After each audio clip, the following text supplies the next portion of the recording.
Boa noite, pessoal. Boa noite. Que todos nós possamos ser envolvidos na luz de Jesus que banha esta casa, que todos nós possamos nos sentir acolhidos e confortados. E como a Márcia disse, que todos nós possamos hoje abrir um espacinho para recolher esse estudo, né, de hoje, que quem traz para a gente não sou eu. Quem traz é Emmanuel, é André Luiz, é Kardec, é Jesus, né? Eu sou apenas aquela que reproduz, mas todo o conhecimento e o conteúdo é deles. Que nós todos possamos, então, absorver para poder melhorarmos as nossas vidas e melhorarmos as vidas daqueles que nos acompanham, tá? Então, gente, conta uma lenda que no norte do Japão, na ilha de Hokkaido, viveu um grande samurai, forte, belo, um senhor feudal, dono de várias terras, né? E que lutava as guerras pelo imperador. E depois de mais uma guerra vencida, ele volta à sua terra natal e decide que é hora dele se casar e constituir família. E quando a notícia se espalhou, as mais belas jovens daquela ilha e de toda a região foram até o palácio, né? Pediram uma audiência para lhe apresentar, lhe oferecer não só a sua beleza, como também as suas riquezas. Mas nenhuma satisfez o belo samurai. Até que um dia, uma jovem maltrapilha, a muito custo conseguiu uma audiência no palácio. E ela disse ao samurai: nada tenho para lhe oferecer de material, a não ser o meu grande amor. E para provar isto, eu ficarei em sua varanda durante 100 dias, sem comer nem beber nada, sofrendo todas as intempéries, sol, chuva e frio. E ao final desses 100 dias, se eu vencer esse desafio, você me fará sua esposa. O samurai aceitou o desafio, surpreso, mas não muito comovido. E assim começou o sacrifício da bela jovem. 20 dias, 50 dias se passaram, ela quase desmaiava de fome e frio. E o samurai, vez ou outra, do interior da sua casa, do conforto da sua residência, olhava para a varanda para ver a bela jovem em seu sacrifício e fazia um positivo com o polegar, incentivando-a, né? E ele pensava: nossa, que mulher incrível! E ela foi suportando todo aquele sacrifício por amor, porque ela se encorajava pensando que no final de toda aquela luta, ela se tornaria a esposa do belo samurai. O dia 99 chegou e ela lá, firme e forte. Toda a população da ilha começava a se reunir, porque eles viam: teremos um casamento, ela vai cumprir o desafio. No dia 100, às 23 horas, faltava apenas 1 hora para ela completar o desafio e se tornar a esposa do samurai. Ela olha para ele, que surpreso, vê ela se retirar, triste e abatida. Quando chegou em casa, seu pai, que já sabia da notícia, perguntou: mas faltava apenas 1 hora para você conseguir o que você tanto queria? E ela disse: eu estive durante 99 dias e 23 horas em sofrimento, esperando que ele me liberasse do sacrifício, pois eu já havia provado meu valor. E ele não teve compaixão. Ele simplesmente me encorajava a seguir. E eu pensei: se uma pessoa tão egoísta e imprudente assim se tornar o meu marido, ele não dará valor nenhum ao meu amor. Então, gente, esse conto, que eu dei uma resumidinha que é um pouquinho maior, ele ilustra o que a gente tem, né? Ele nos mostra uma imperfeição nossa que todos nós carregamos, uns mais, outros menos, dentro do nosso coração, que é o nosso egoísmo, né? E esse é um assunto muito estudado, muito debatido pela doutrina espírita. Temos milhares de livros e mensagens que versam sobre esse assunto. Mas hoje a gente vai começar pela base, que é onde deve sempre começar os nossos estudos da doutrina, os nossos estudos da moral do Cristo, que é o Evangelho. Lá no capítulo 11, no item 11, Emmanuel nos faz um alerta sobre o egoísmo. Ele diz que ele é a chaga da humanidade que tem que desaparecer da Terra. E somente por conta disso é que a Terra ainda não se elevou na hierarquia dos mundos. Ele fala que esse filho do orgulho é causador de todas as misérias do mundo terreno. E é a negação da caridade e, por conseguinte, o maior obstáculo à felicidade dos homens. Então, a espiritualidade superior, né, os espíritos atribuem uma importância muito grande ao egoísmo. Eles falam que é a chaga da humanidade e que é ele que está impedindo que a Terra se eleve na hierarquia dos mundos, né? E que enquanto ele não for extirpado, nós não teremos a nossa cota de felicidade, né? E na doutrina, no Evangelho, nessa mensagem, ele fala que o Espiritismo tem a missão, né, de auxiliar na erradicação desse mal da face da Terra. E se o Espiritismo tem essa tarefa, nós espíritas temos muita responsabilidade, talvez mais do que todos os outros. Por quê? Porque nós temos todo esse conhecimento em nossas mãos. Então a nossa responsabilidade como espíritas para erradicar o egoísmo da face da Terra é muito grande. Então, a gente pode concluir que, de acordo com essa mensagem, esse trechinho da mensagem do Emmanuel, a longo prazo, a erradicação do egoísmo vai ajudar a Terra a se elevar na hierarquia dos mundos. Passaremos a um planeta de regeneração, a um planeta ditoso. E a curto e médio prazo, a erradicação do egoísmo dos nossos corações, ou pelo menos amenizar essa chaga, essa doença em nós, já vai nos trazer uma cota de felicidade. Então é muito importante, gente. E ele fala que o egoísmo é o único obstáculo para a nossa felicidade. Então, se a doutrina espírita atribui essa importância tão grande ao egoísmo, e nós temos essa responsabilidade como espírita, se não tínhamos até então, hoje, a partir de hoje já temos, porque agora a gente já sabe. Nós temos essa responsabilidade, está em nossas mãos.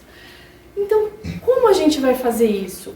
Para poder combater um inimigo, ou para poder eliminar algum mal, a gente precisa conhecer ele profundamente, não é? Para saber exatamente a forma como devemos agir. Então, a gente vai começar analisando a palavra egoísmo. A palavra egoísmo, ela é composta do radical ego e do sufixo ismo. E o que significa ego? O que é o ego? O ego, na psicologia, na psicanálise, é uma instância psíquica. É a parte consciente, a nossa parte consciente. É a forma como nós nos relacionamos com o mundo. É através dessa nossa parte consciente que a gente processa os estímulos que nós recebemos externamente, do exterior, né, das pessoas, das nossas relações, do mundo, e a gente consegue atuar no mundo, certo? O ego, ele também é o mediador entre o id e o superego. Renata, que raios é isso? Lembra aquela figura que é bem comum, principalmente em desenho infantil, do diabinho e do anjinho? Então, é mais ou menos isso. O id é representado aqui pelos nossos impulsos imediatos, pelos nossos instintos imediatos, os nossos impulsos orgânicos, aqueles desejos inconscientes que estão lá, reprimidos pela nossa razão. Esse seria o id, representado aí pelo diabinho. Na psicologia, ele também é chamado de o princípio do prazer, né? É uma instância inconsciente. Está lá quietinho. E o superego? O superego, representado aqui pelo anjinho, é também uma instância psíquica, mas na teoria freudiana é a nossa supraconsciência é onde estão os nossos valores morais, a nossa ética. Ou seja, onde estão escritas as leis divinas. Então, o ego, que é a nossa personalidade, a nossa forma de se relacionar com o mundo, a nossa parte consciente, ele está lá, equilibrando o id e o superego. Ele está equilibrando os nossos instintos imediatos, aquilo que é instintivo, que não passa pelo crivo da razão, comparado com o quê? Baseado no quê? Nas leis divinas que estão escritas nas nossas consciências, certo? Então ele fica ali, ó, na corda bamba, equilibrando. Qual que é o problema disso? As nossas más paixões vão dizer para fazer alguma coisa.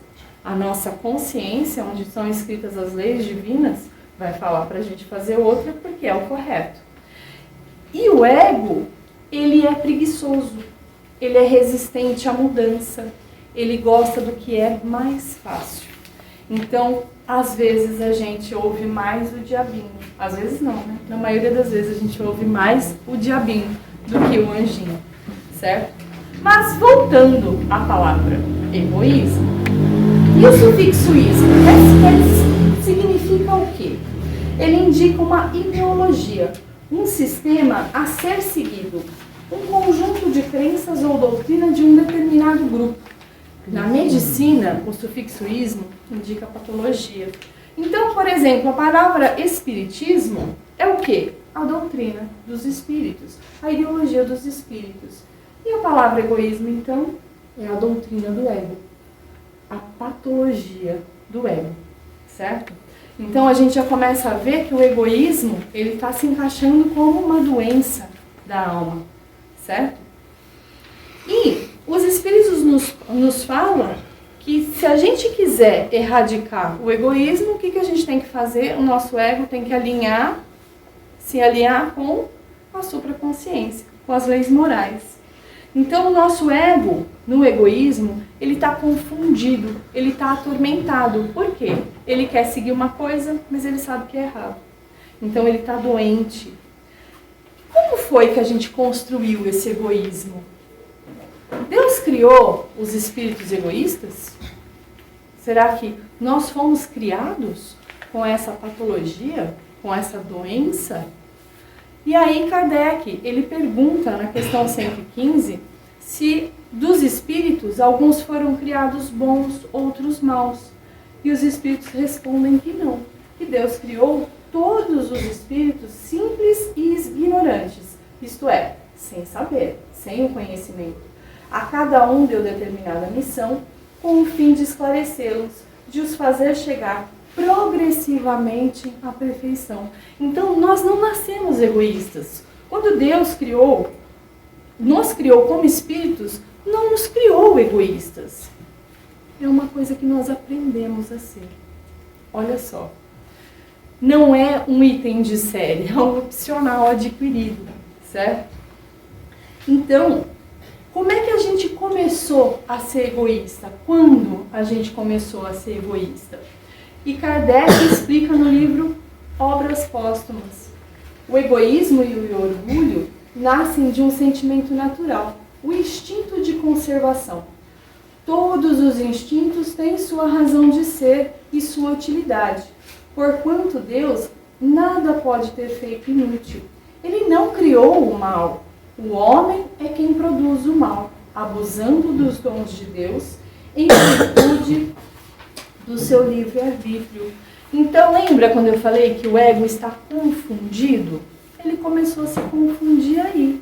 E interessante é que todas as espécies têm esse instinto de conservação. Todas as espécies na natureza. E Deus fez isso sabiamente para que as espécies pudessem evoluir, né? Se desenvolver. Só que somente a espécie humana deturpou este instinto. As outras não. Nenhum animal come além da conta. Nenhum animal tem mais do que necessita. O único que faz isso somos nós. E outra coisa que é bem interessante é que a ciência, de uma forma ou de outra, sempre corroborou esses ensinamentos da doutrina. E para a gente entender, né, como a ciência explica que nós deturpamos, né, como a gente deturpou esse instinto de conservação. O fisiologista inglês Richard Dawkins, ele fez um estudo chamado Gene Egoísta. Nesse estudo, ele chegou à conclusão, né, ele chegou ao paradigma do egoísmo. Como assim? Quando nós, na época das savanas, nós descemos das árvores e começamos a caminhar com duas pernas, nós começamos a ter necessidades diferentes. Nós precisamos de uma caverna para nos abrigar. A gente começou a precisar disputar a caça com outros animais também um pouco mais inteligentes. Nós precisávamos fugir dos predadores. A gente precisava ter uma prole numerosa, porque quanto maior o grupo, maiores as chances de defesa e para que a gente pudesse prosperar como espécie. Então, o que valia nessa época inclemente e cruel, como vocês vão ver mais para frente? A lei do mais forte. A única coisa que significava alguma coisa nessa época era a sobrevivência. Sobreviver a qualquer custo. E foi aí que surgiu, então, o paradigma do egoísmo. O homem em estado, nessa época, treinado para driblar aquelas paisagens inclementes e cruéis, estabeleceu o egoísmo como um modelo de comportamento que deveria seguir para garantir a sobrevivência sua e de sua prole, que é a lei do mais forte. E essa característica, esse modelo de sobrevivência que se criou nessa época, né, no mundo primitivo, ela foi passando, né? Aqueles que conseguiam sobreviver a qualquer custo passavam essas informações para os seus descendentes. Então aí criou-se esse modelo de sobrevivência, né? E até hoje nós carregamos em nós esse modelo de sobrevivência, só que com cores diferentes e matizes diferentes. Hoje a gente não precisa mais disputar a caça, mas nós precisamos sobreviver numa sociedade materialista, né? As necessidades dessa sociedade fazem com que aflorem na gente esse sentimento, porque a gente quer prosperar, a gente quer vencer na vida, a gente quer ter melhores condições do que os nossos pais tiveram. A gente quer dar aos nossos filhos melhores condições que nós tivemos. Isso ainda está impregnado na gente. Só que a gente acaba fazendo com que a gente usa esse modelo de sobrevivência, mas tentando satisfazer mais as nossas personalidades do que utilizando os valores morais que estão escritos na nossa consciência, né? Então, qual é o resultado? Hoje, a gente está submetido às necessidades de uma sociedade materialista e o nosso ego se confunde novamente. E por que, já que a gente não precisa mais disputar uma caverna, disputar a caça, fugir de predador, por que esse modelo ainda se mantém, né? E aí, uma das causas pode ser explicada por conta desse cara aqui, Herbert Spencer. Ele foi o idealizador do darwinismo social. Charles Darwin, né, chegou à conclusão da teoria de evolução das espécies, ou seja, o mais apto, aquele que mais consegue se adaptar às necessidades do ambiente, é que vai conseguir sobreviver e passar essa característica geneticamente para os seus descendentes, certo? É a teoria da evolução das espécies, aquele que melhor se adapta, sobrevive. Esse cara pensou assim: se no âmbito biológico, né, a seleção natural vai garantir, é forte o suficiente para garantir a sobrevivência da espécie, no âmbito social, né, vai acontecer a mesma coisa. Ou seja, se os fracos e doentes naturalmente não são aptos e não sobrevivem no âmbito biológico, os pobres miseráveis também não vão sobreviver sozinhos. Então, o que a gente tem que fazer? Deixar eles por conta própria. Porque eles vão ser automaticamente banidos da face da terra, gerando o quê? Aos poucos, uma sociedade mais homogênea, mais pura, com pessoas mais aptas, principalmente, mais competitivas, mais inteligentes. É claro, gente, que a sociedade, a comunidade científica abominou esse tipo de pensamento e baniu esse tipo de pensamento, mas não antes dele deixar adeptos, mas não antes de fazer, de deixar algumas sequelas nefastas na sociedade. Por exemplo, Hitler usou a teoria do darwinismo social para querer apurar a raça. Essa foi uma das consequências. E isso respingou, inclusive, nas instituições de ensino, porque houve épocas em que se avaliava o QI das crianças e só se investia naqueles com QI altíssimo, né? Negando a possibilidade de estudo aos outros. Até hoje, quem trabalha com educação sabe que ainda existe, no fundo, aquela ideologia da sala de aula homogênea. Todo mundo aprendendo no mesmo ritmo, né? E a gente sabe que isso é impossível, né? Isso não existe. E a educação é um direito de todos. Então até hoje a gente ainda sofre com esse tipo de pensamento que foi banido, mas deixou as suas sequelas. Então, gente, peraí. Tudo isso, todos esses tipos de pensamento contribuíram para que a gente tivesse hoje uma sociedade com uma competição exacerbada, com um egoísmo ainda crescente, né? Suficiente para que a espiritualidade sempre mande para a gente uma mensagem advertindo sobre os males do egoísmo.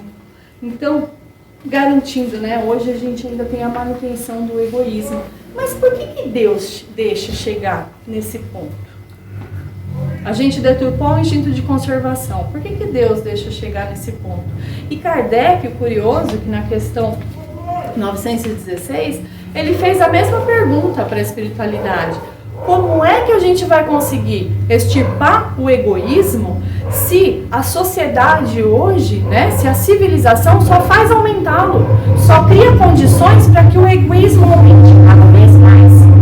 E os espíritos responderam: quanto maior o mal, mais ele se torna hediondo. Era preciso que o egoísmo fizesse muito mal para fazer compreender a necessidade de extirpá-lo. É somente quando dói demais que a humanidade compreende a necessidade do bem. É só quando a gente chega a um extremo muito grande que a humanidade se mexe para que haja uma mudança de atitude, uma mudança de consciência. E a gente pode concordar que hoje, quando a gente abre uma mídia, uma rede social, um Facebook, um Instagram, essa competição é clara. Todo mundo competindo para ver quem tem a vida mais feliz, o passeio mais legal, a roupa mais bonita, a frase mais legal. É uma competição exacerbada. Mas vamos voltar lá para a palavra egoísmo. A gente não chegou à conclusão de que o egoísmo é uma patologia da alma?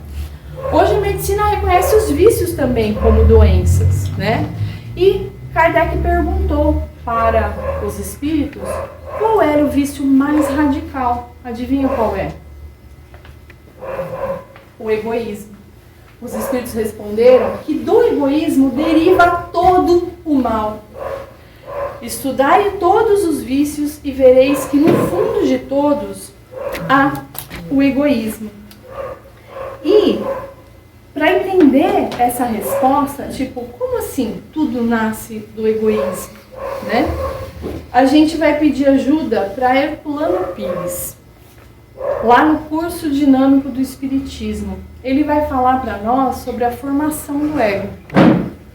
Ele fala que no processo de formação do ego, o egoísmo tem a sua função, né? Então, que o ego é o pivô da personalidade que está em formação, desde a infância. A criança é egocêntrica, é um pivô em torno do qual giram as atenções e as afeições da família.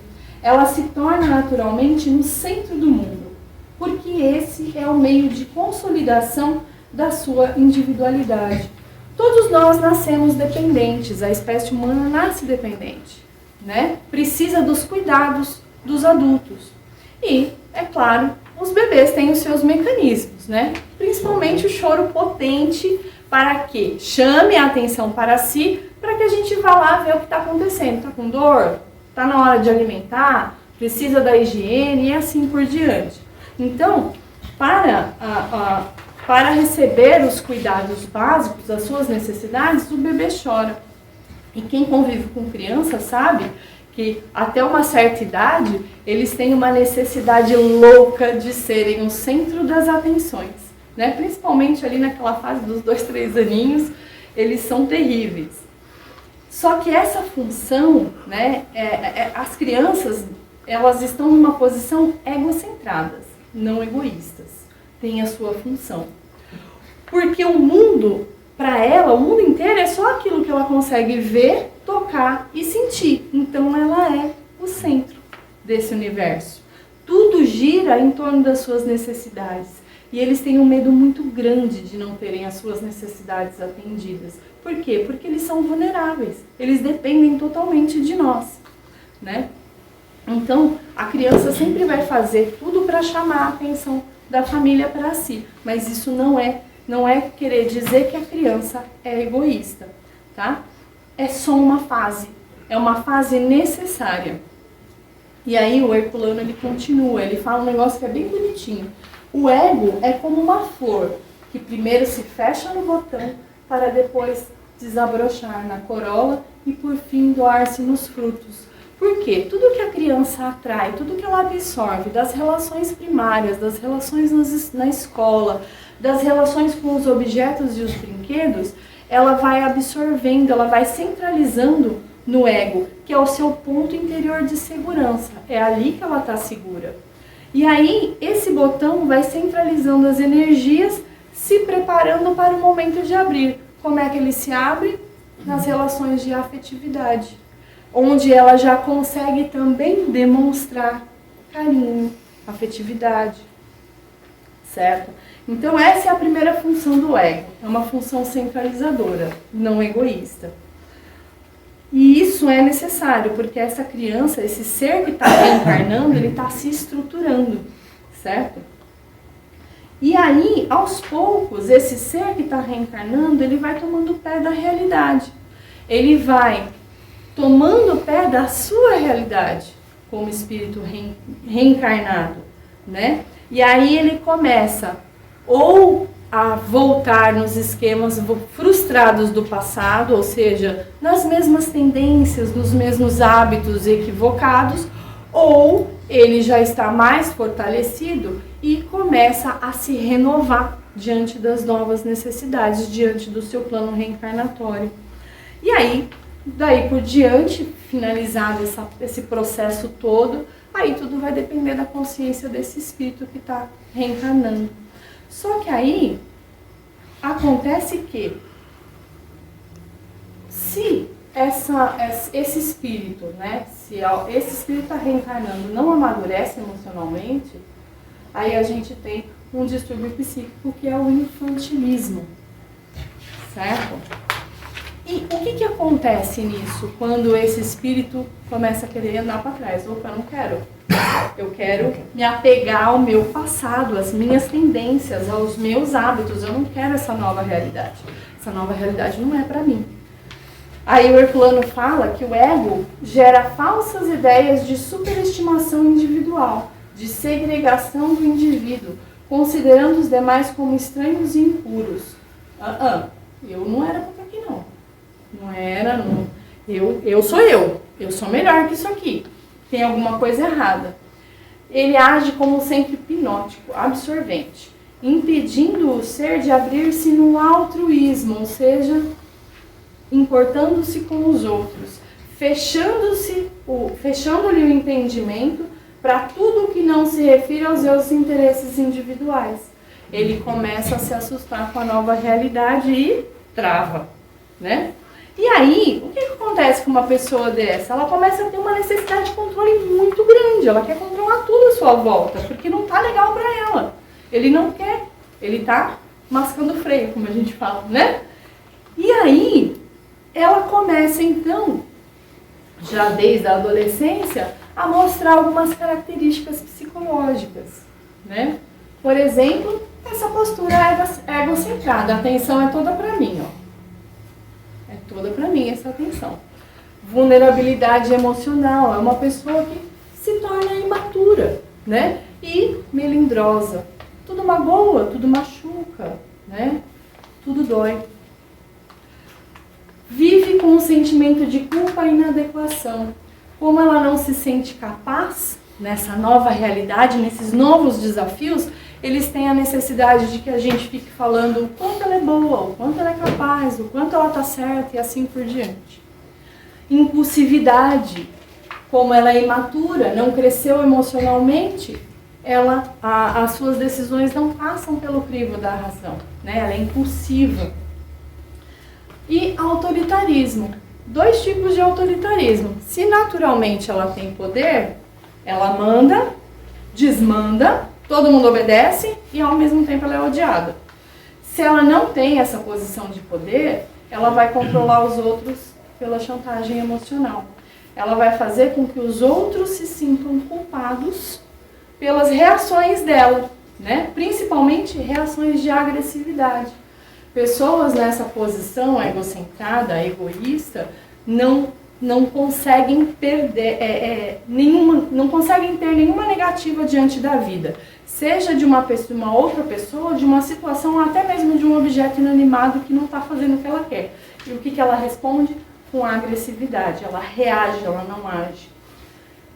E isso tudo gera uma competitividade exacerbada. Ela não aceita perder nada, nem ninguém.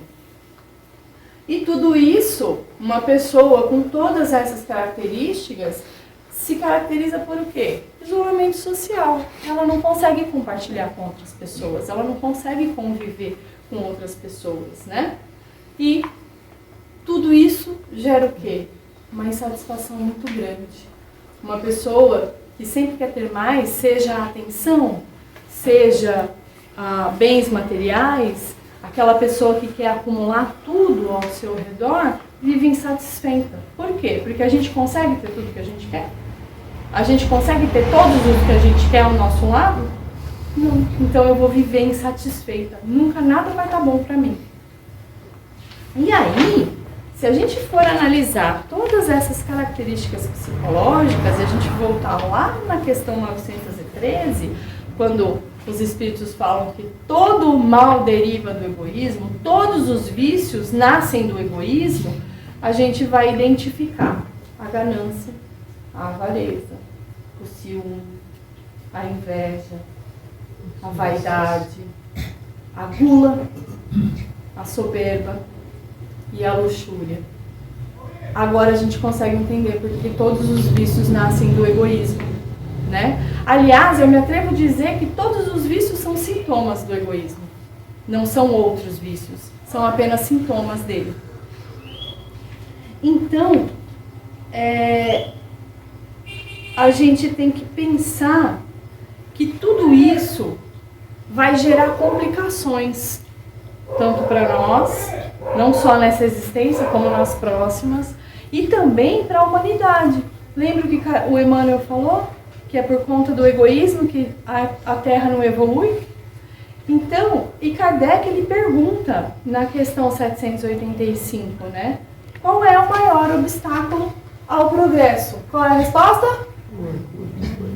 Olha só. E ele está falando com respeito ao progresso moral, porque o progresso intelectual, ele fala que acontece, os espíritos falam que acontece de qualquer maneira, né? O orgulho e o egoísmo impedem o nosso progresso moral. E não existe a possibilidade da gente progredir moralmente, tá? Que, aliás, essa é a única finalidade de estarmos encarnados aqui, progredir moralmente. Por quê? Porque é só encarnados que a gente consegue. A gente aprende muita coisa no plano espiritual, a gente estuda muita coisa, mas progredir moralmente a gente só consegue encarnado. A gente não faz isso no plano espiritual, né? Então essa é a única finalidade de estarmos encarnados. Não existe a possibilidade desse progresso se a gente estiver preso às garras do egoísmo. Lembra que eu disse no começo, todos nós temos esse bichinho mordendo a gente. Uns mais, outros menos, mas todos nós ainda temos. E na questão 913, eles ainda falam: quem quiser, desde esta vida, ir aproximando-se da perfeição moral, deve expurgar o seu coração de todo sentimento de egoísmo, visto ser o egoísmo incompatível com a justiça, o amor e a caridade. Ele neutraliza todas as outras qualidades, né? E se a gente ainda tiver nessa posição egoísta, egocentrada, mesmo que for só um pouquinho, a gente ainda vai estar agindo, porque tudo que a gente fizer vai estar passando pelas vias do interesse próprio, né? E os Espíritos falam que a perfeição moral é a exata consonância com as leis de Deus. E as leis de Deus são o quê? Amor. Amor desinteressado. Então, eles falam que quem quiser, ou seja, o vício é uma patologia? A gente chegou a essa conclusão. É uma doença da alma, é um vício. Mas não é um vício ou uma patologia que eu vou lá, tomo um remédio e me curo. Não. O único remédio para essa doença é a nossa vontade. Eles falam, quem quiser. É uma decisão nossa, é uma tomada de consciência. Tomada de que consciência? De que somos espíritos imortais. Estamos aqui somente para progredir moralmente, certo? E que, baseado no quê? Amar a Deus sobre todas as coisas e amar ao próximo como a nós mesmos. E também desprender-se de tudo o que é material. Somente assim a gente vai começar a expurgar o egoísmo dos nossos corações.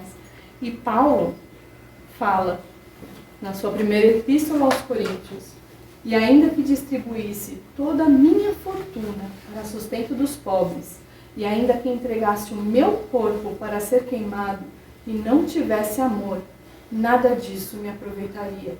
O amor é sofredor, é benigno, o amor não é invejoso, o amor não trata com leviandade, não se ensoberbece, não se porta com indecência, não busca os seus interesses, não se irrita, não suspeita mal.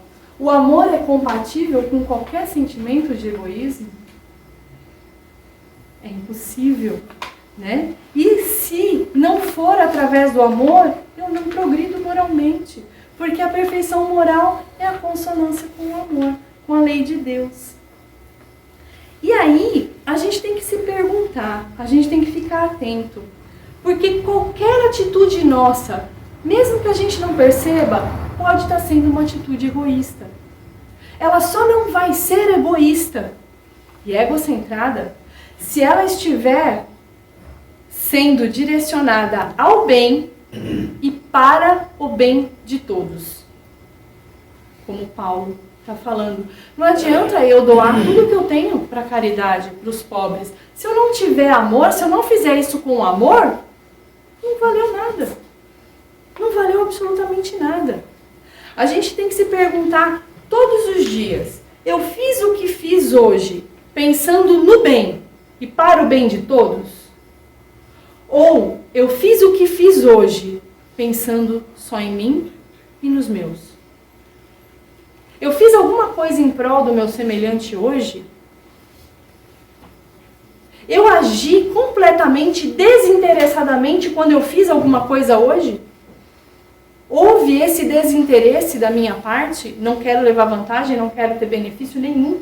Fiz por amor? A gente tem que se perguntar isso, né?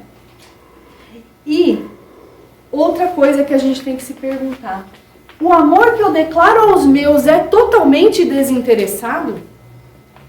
Se eu tiver uma negativa daqueles que me amam, aliás, daqueles que eu amo, se eu tiver uma negativa, uma ingratidão, isso não vai me machucar?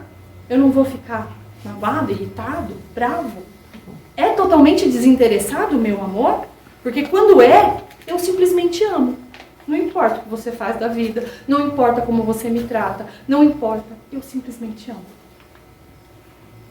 Esse é o verdadeiro significado de tirar o egoísmo totalmente dos nossos corações. E hoje, até agora, então a gente viu o egoísmo sob várias óticas. A gente pincelou eles sob a ótica espírita. A gente viu que a doutrina espírita falou sobre o egoísmo. A gente viu que a sociologia falou sobre o egoísmo, até mesmo a biologia. E a psicologia. E a opinião mais importante de todas, eu não vou trazer? Qual que é a opinião mais importante de todas, Marcelo? Opa! E onde a gente vai ver a opinião de Jesus sobre o que Jesus nos ensinou a respeito do egoísmo? Lá no Evangelho de Lucas, no capítulo 13. Tem a seguinte passagem. Então lhe disse um homem do povo: Mestre, dize a meu irmão que reparta comigo da herança. Mas ele lhe disse: Homem, quem me constituiu a mim juiz ou partidor sobre vós? Depois lhes disse: Acautelai-vos e guardai-vos de toda mesquinhez. Em algumas traduções é avareza. Porque a vida de cada um não consiste na abundância das coisas que possui. E disse-lhes então esta parábola: O campo de um homem rico tinha dado abundantes frutos. E arrazoava consigo mesmo, dizendo: Que farei que não tenho onde recolher os meus frutos? E disse: Farei isto: demolirei os meus celeiros e os farei maiores, e neles recolherei todas as minhas colheitas e os meus bens. E direi à minha alma: Alma minha, tem muitos bens em depósito para largos anos. Descansa, come, bebe e regala-te. Mas Deus disse a este homem: Insensato, esta noite mesmo virão demandar-te tua alma, e as coisas que ajuntaste, para quem serão? Assim é o que entesoura para si e não é rico para Deus. E para poder entender então o que Jesus quis dizer com tudo isso, a gente vai analisar ela aos pedaços. Quando Jesus fala: acautelai-vos e guardai-vos de toda mesquinhez ou avareza, ele não está falando aqui daquele sentimento, daquela necessidade que nós temos de nos precavermos, né? A gente tem que trabalhar, garantir o nosso sustento, ter uma casa para não acabar morando na rua. A gente precisa, estamos na matéria, precisamos da matéria. Ele não está condenando esse sentido de ser precavido, de ter onde morar, com o que sobreviver. Nós somos responsáveis por nós mesmos, senão a gente acaba se tornando um peso na sociedade. Ele não está falando sobre isso. Então, precisamos desse, entre aspas, conforto material. É uma necessidade do ser humano. Ele está falando para a gente tomar cuidado com a ganância, que é o desejo de ter cada vez mais. E também da sovinice, que é aquele desejo de usufruir sozinha daqueles bens acumulados, né? Ou seja, é tudo para mim. E aí a gente tem que lembrar do que Paulo disse: não digo isto como por necessidade, porque eu tenho aprendido a contentar-me com o que eu tenho. Quando Paulo disse isso nessa carta aos Filipenses, ele estava preso, tendo apenas um pedaço de pão e um copo de água para tomar. E ele contentava-se com o que ele tinha. Então, quando a gente estiver meio acabunhado, meio bravo com a nossa situação, Deus colocou a gente no lugar certo, com as pessoas certas, na condição social certa e principalmente na financeira. Eu tenho tudo que eu preciso. Eu não preciso de mais do que eu tenho. É isso que Paulo quer dizer. A gente tem que se contentar com o que a gente tem. Certo? Continuando na parábola. Na parábola não, na passagem. E aí Jesus fala, né? A vida de cada um não consiste na abundância do que possui. Ora, se até agora a gente viu na doutrina que somos espíritos imortais, que estamos aqui apenas para progredir moralmente, que aliás é a única finalidade da gente, e também para resgatar os nossos débitos. E já diz o ditado: caixão não tem gaveta, certo? Então tudo que é material fica aqui. A gente vai levar o quê? Somente as virtudes que a gente conquistou, somente o bem que a gente praticou. É a única coisa que a gente vai levar. Nós somos usufrutuários de Deus.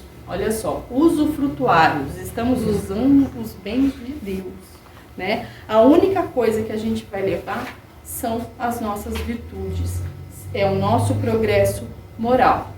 Continuando na parábola, aí ele já entra na parábola, né? E aí o rico insensato diz: e direi à minha alma minha tem muitos bens em depósito para largos anos. Gente, isso é uma frase típica do individualista. Ele falou consigo mesmo.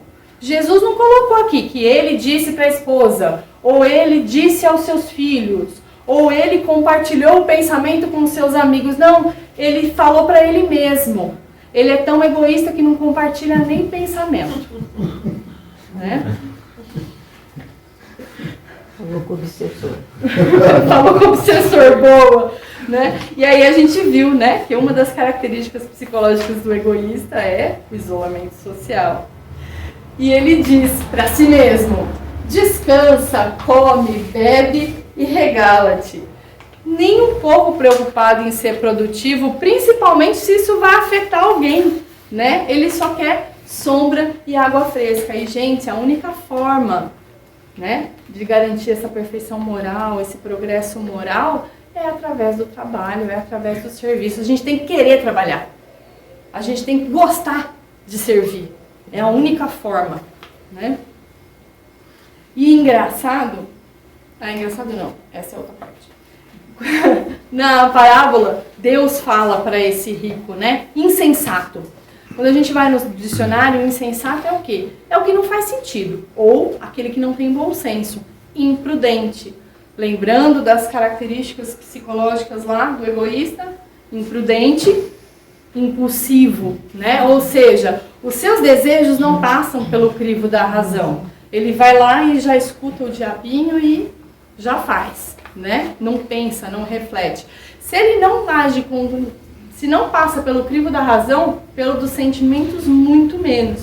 E legal que tem esse George Bernard Shaw, ele é um dramaturgo irlandês. Ele tem uma frase bem legal. A frase é maior, tá? Eu cortei. O homem sensato adapta-se ao mundo, mas o homem insensato insiste em tentar adaptar o mundo a si. Ou seja, se a gente trocar a palavra insensato por egoísta, tanto na parábola quanto nessa frase, não dá na mesma? Continuando, ele fala, né, Deus fala para o homem insensato na parábola: esta noite mesmo virão demandar-te tua alma. Em algumas traduções, essa noite mesmo pedirão a tua alma de volta. Ou seja, essa vida nossa aqui foi dada por quem? Por Deus. E um dia ele vai pedir de volta. Né, Raquel? A gente não sabe que dia vai ser, mas sabe, a única certeza que a gente tem na Terra, na vida, é que um dia Deus vai pedir essa vida de volta. E detalhe, ele vai cobrar os dividendos por essa vida que ele emprestou pra gente. E quais são os dividendos? As boas obras que a gente realizou. Então, quando a gente voltar para a pátria espiritual, a única coisa que a gente vai levar são o resultado, essas boas obras, né? O sentimento bom de ter feito essas boas obras.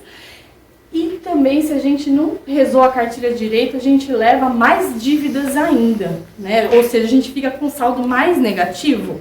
Então, a gente tem que prestar atenção.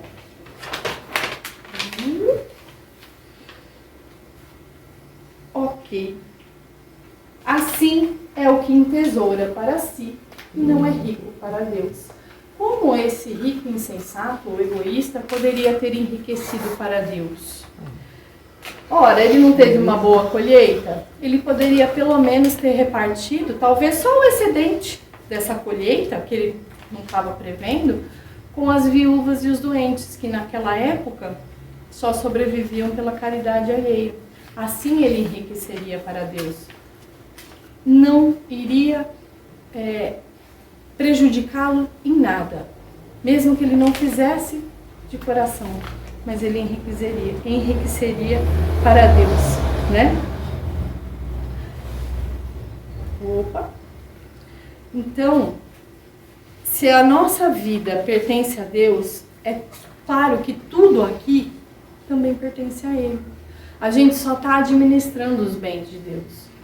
E como é que a gente administra bem? Quando é que a gente sabe que a gente está administrando bem o que é de Deus? Quando a gente usa esses bens para tentar diminuir a diferença entre os homens. Porque todos têm o direito ao necessário. E nós somos responsáveis por diminuir essa diferença. Claro, a gente sozinho não vai resolver o problema do mundo. Não vamos acabar com a fome no mundo. Mas eu posso acabar com a fome no meu bairro, na minha rua, do meu vizinho. Né? Eu posso me compadecer daqueles que sofrem ao meu redor. Se eu ajudar uma única pessoa na vida, eu já vou ter enriquecido para Deus.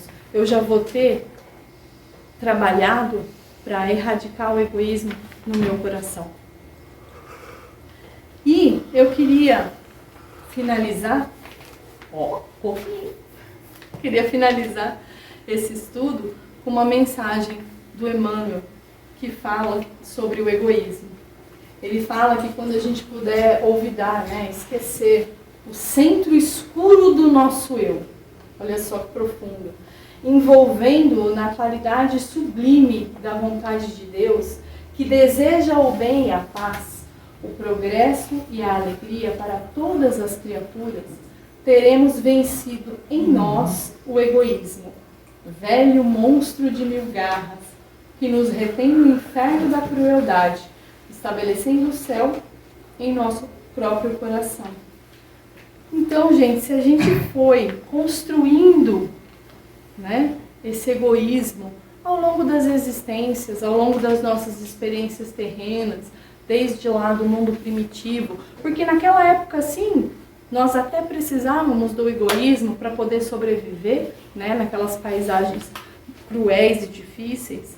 Se a gente foi construindo o egoísmo em nós, a gente pode ir desconstruindo ele. E Kardec fala que a gente só consegue isso através da educação moral. E tem um artigo na Revista Espírita de 1864 que ele fala, é intitulado Primeiras Lições de Moral na Infância. Ele fala que às vezes a gente, achando que está educando os nossos filhos, né, a gente acaba dando lições de puro egoísmo. Quando, por exemplo, faz trocas, né? Se você me obedecer, eu te dou um doce. Ou se você compartilhar isso com o amiguinho, eu te dou um melhor. Eu te dou outro brinquedo, né? Ou então, se você não me obedecer, eu vou tirar isso que você gosta. Ele fala que nessa época, nessa primeira infância, onde o nosso ego está sendo construído, às vezes não, isso é lição de egoísmo, porque a gente ensina só dá lições de inveja, de desprezo pelos mais vulneráveis, né? Quando a gente fala, eu vou dar o seu brinquedo para a primeira criança pobre que aparecer. Não está alimentando nenhum bom sentimento, que a gente tem que ensinar às nossas crianças o prazer de doar, o prazer de ver a felicidade no rosto de alguém. E que esse tipo de lição de moral só ensina as nossas crianças que estão fortalecendo o seu ego, reencarnando, ou seja, nesse processo centralizador, a gente só está ensinando egoísmo, inveja, vaidade, né? E que a gente precisa começar essa educação moral, os pais precisam se preparar para serem pais. Assim como o médico, para poder curar, tem que se preparar, tem que saber o que está fazendo, os pais também têm que saber o que estão fazendo, se eles querem se tornar pais. É uma responsabilidade muito grande, né? E somente assim a gente começa a erradicar o egoísmo da humanidade. Porque quando nós reencarnamos, a gente já vem com uma bagagem cheia, e cheia de débitos, cheia de equívocos. Se a gente chega nessa primeira infância e já começa a receber influência ruim, como Kardec diz, tem que ter uma natureza excepcionalmente boa para a gente conseguir resistir a essa influência que vem dos nossos próprios pais, da nossa própria família. Então, que a gente comece a erradicar o egoísmo, primeiro nos moralizando e moralizando as nossas crianças, né? Nas escolas, em casa principalmente. Então, que a gente tenha hoje, saia daqui com essa certeza, com essa necessidade da educação moral, que eu estou fazendo está incentivando o egoísmo de alguém? Ou não? Seja ela criança ou não, né? E assim como a gente construiu o egoísmo aos poucos dentro da gente, a gente consegue desconstruí-lo, né? Porque a educação moral, o progresso moral também é uma questão de hábitos. E a gente tem que começar já para que a Terra possa, né, ir para um estágio de regeneração, para que a gente possa evoluir como humanidade, sair dessa era do egoísmo aos poucos, entrando na era do altruísmo.